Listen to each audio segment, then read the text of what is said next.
Hey everyone, and welcome back to the channel. My name is Vincent Esposito, and today we are going to be talking about the 5 pillars of health. Again, now the goal of this, as I kind of mentioned in the first video, is we need to build a baseline off of what everything on this channel is going to be kind of built upon. And what I've noticed through my research and reading is that there are 5 general pillars of health that all of the longest living cultures and healthiest people into long age live by, and that we're going to go over kind of the basic introduction of them today. Now, the next 5 videos are going to break each one of these down even further, so don't get caught up if it's kind of a little shallow on this video. Anyway, let's get to it. So nutrition, this is kind of the basics of what I have done for a living so far. So nutrition, all of the longest living populations focus on a plant-based approach to eating.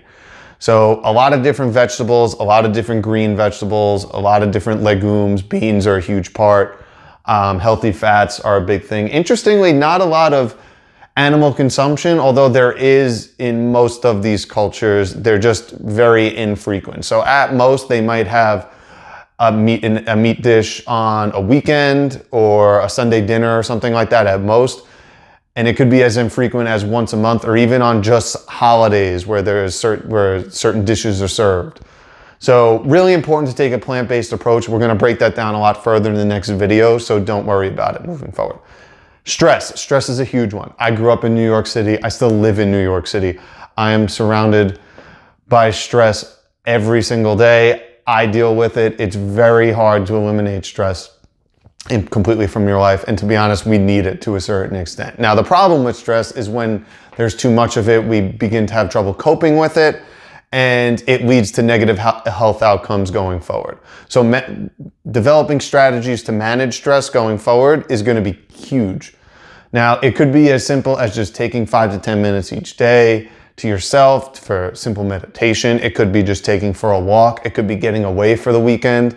All of these things are viable. It's just finding the right things that will go for you.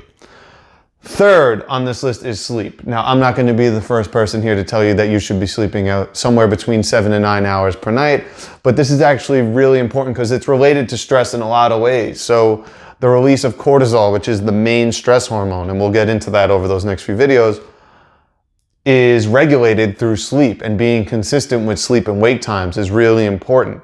So that's something we need to go over as well. Lack of sleep leads to higher risks of many different diseases, including obesity, heart disease, and many other conditions going forward. Physical activity, this is another huge one, especially nowadays, and I don't see this changing anytime soon going forward, right? So most of us, and I'm guilty of this too to some extent, we work sedentary jobs every day. And it's really hard to have built-in physical activity unless we make time for it. Not a lot of us are out there working jobs that require physical labor. And unless we are doing that, it's going to be really tough to meet those requirements. So whether it's making little changes, and we're going to go over that in that video, or building out a schedule yourself, we're going to go over the basics of that in that video going forward. And then the 5th one, psychosocial health. This is one that I continue to work on and something I'm learning more about even now. So psychosocial health is actually it encompasses a lot of different things, whether it's your self-image, how you view yourself, how you respond to certain social interactions, social situations, how do you keep relationships, and how well do you nurture those certain ones, building a family and tribe and where you fit in that, whether it's with close friends or family members, as I suggested.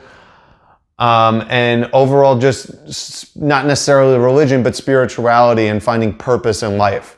I find that those who tend to have those longest lifespans and high quality of life into their 80s, 90s, and 100s tend to have a purpose every day, even if it's just like spending time with their kids and grandkids, or getting up to do some work every day, or maybe it's taking on a new hobby. We're going to go over ways that we can discuss that in that video going forward. So if this sounds a little overwhelming, it's not supposed to be. Again, we're going to break each one of these down, and the goal of this channel is, again, to make all this stuff digestible. Now, one thing that I tell all the patients and clients that I've worked with in the past, and I'm going to tell you as well, is none of this stuff happens overnight. And what I try to encourage is start with little things that you can do this week and then build upon it each week. So it could be one small thing you do this week and then build that into your schedule, whether it's shopping for a new thing or taking on a new chore or habit or something like that, and then build upon that the next week. That's really the best way to go about it and go moving forward. So don't be overwhelmed. I know this is a lot to come in one shot. It's really not meant for that. It's just to understand, again, the basics of what this channel is going to be built upon, and we'll break some of these down in the next video. So if you're more interested in learning more about it, you can feel free to reach out to me. You can join our email list at evokehealth.com. You can find me personally. Either I'll leave my information down below in the section. And what we can do from there is, if you like this, please subscribe to the channel, share it with someone who might find it interesting. And until then, I'll see you next time.